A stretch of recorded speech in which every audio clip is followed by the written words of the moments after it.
Hello, Cheryl. This is my professional development video.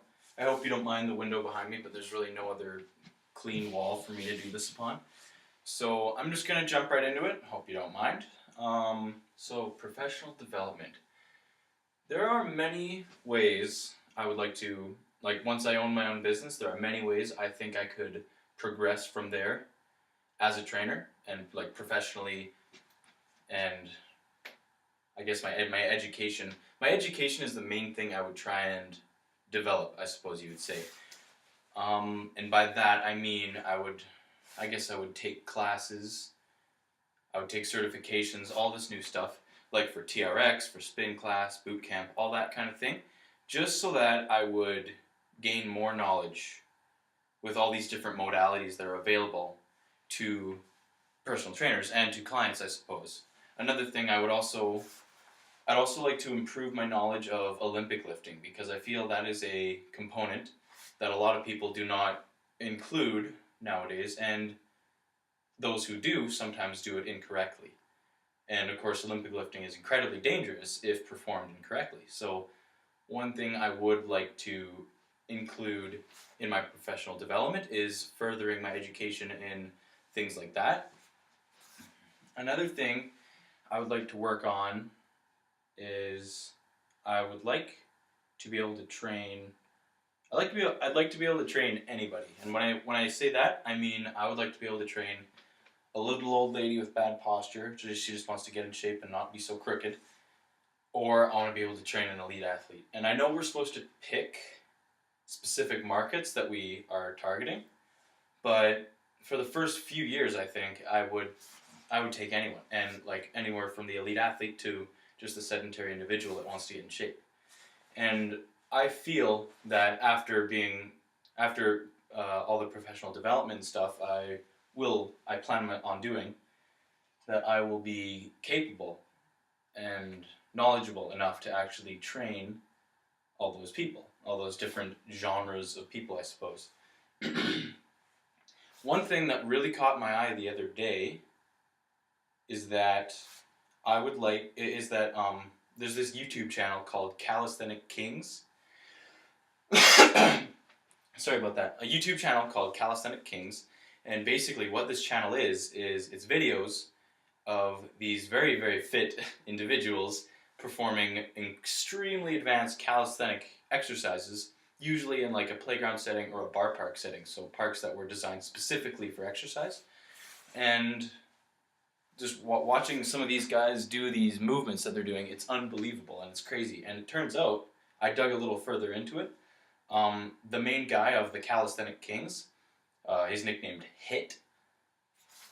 He actually became the very first certified, I think it's called Certified Calisthenics Specialist, or Elite Calisthenics Specialist, or something like that. And it turns out the certification is actually NASM approved. So it's the real deal. It's not just some thing you can just go and get.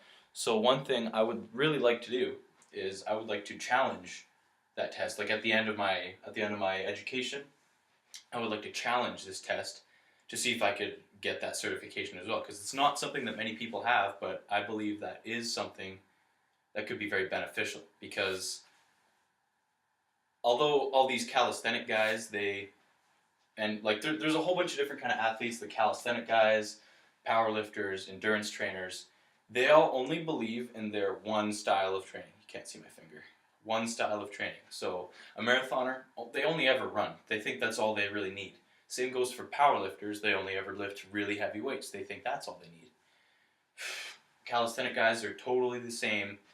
All they ever do is push-ups, pull-ups, and handstands, and all these ridiculous, very impressive things, but they think that encompasses everything they need. And quite frankly, if you're trying to achieve the highest level possible with your body, you need to do everything, because that's what the human body is designed to do. It's designed to do everything.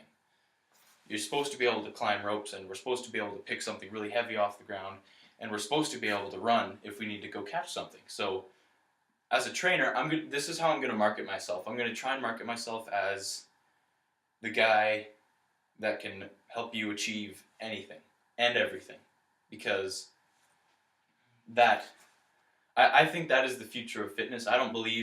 Personally, I don't believe in any one area of fitness. I don't believe in just being strong or just being fast. I believe a well-rounded individual is way more ideal than a specialized individual, because if you specialize, you create weaknesses in every other part of your body. So that's how I'm going to market myself. That's how I'm going to tell everyone.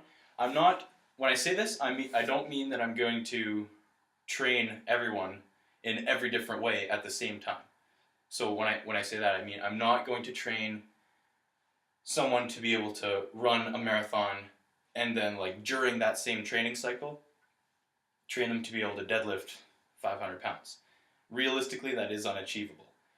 All I mean is that during different phases of training, I will cycle between like endurance training to strength training, so that to endurance again, maybe to hypertrophy training, to just calisthenic for a little while, to TRX, and just encompassing everything, because the human body and nervous system is designed to do everything that we can do. So I can curl my arm. I am meant to curl my arm. I can perform a squat. I am meant to perform a squat. You see what I mean? So that's how I'm going to market myself. Is just it's just like that. Like if you want to get good at everything over a course of time through different training cycles, I can get you there. So that is going to be sort of my goal as a trainer. I market myself like that. And what else was I going to say? Oh yeah, another thing I will do to professionally develop, I guess you would say, is I would really like to attend the IDEA Fitness convention, just because I did a little bit of research on that, and everyone goes there. Like all the really, really big names in fitness, like depending on what your idea of like really good fitness trainers are, but just like so many people that are huge in the industry, like Insanity, Jillian Michaels, P90X, all these really, really big guys in the industry that make a whole bunch of money, they all go there. So it's like, while I don't think they could teach me a whole lot about actual training, I think they could teach me a heck of a lot about marketing myself, about professional development, about becoming financially successful, because that's what the goal is here, is to make money. So I feel that by going to this convention and other ones like it, that would really help with sort of that area of my development, with the financial and professional area of my development. But yes, I will also be, when I am like an independent trainer, if that ever does happen, but for the sake of this project, when I am an independent trainer, I will also be a corrective exercise specialist, because while I do believe in becoming stronger and faster and improving your performance, all that is for nothing if you're all out of line and you have terrible muscular imbalances and terrible mobility and flexibility. Again, like I said, well-rounded individual. If a person is meant to be able to scratch the back of their neck, they should be able to scratch the back of their neck, as well as do a pull-up to like lift themselves up on a tree if they're climbing a tree or something. But I have a very different idea of fitness than I think most people do. So yeah, that pretty much wraps it up. If there's nothing else I can think of. Professional. Oh yeah, how will I track my professional development? I think realistically, the only way I could track my professional development is to set some goals. Like if in my gym I have this really big poster or whatever, this big whiteboard, if you will, with goals on them, and then I don't know, once I complete a goal, I cross it off the list. I write down which date I achieved it. I do like a journal entry of how it went, how it changed me as a professional, how it changed me as a trainer, and what I feel I learned from that experience. And yeah, and just as I go, just cross things off the list. That's really the only way. I'm sorry, I don't know exactly what you mean by tracking professional development. So I hope this works with the whole